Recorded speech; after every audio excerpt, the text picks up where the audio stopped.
Senator Mig Subiri, former Senate President, somehow tinkered my cerebral quietness when he said something about the issue of confidential funds. So this question would be, as a senator, not just an impeachment judge, I hope you allow me, because this is just one question for the witness, and if we can get the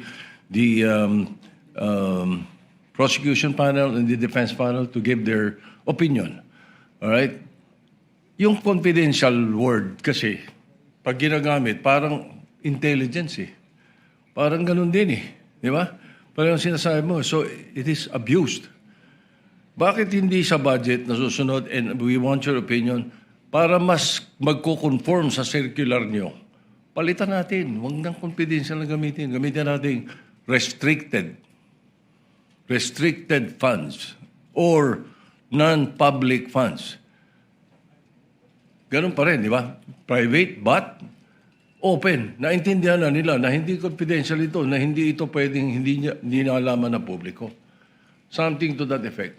Just the opinion of the With the indulgence of Senator Judge Soto, it's good to stand up once in a while for being seated for a long time, but the chair will not allow counsels to respond and give their opinion on the matter, and will simply allow the witness to answer, similar to the chair's ruling in relation to the query earlier of Senator Judge Cayetano.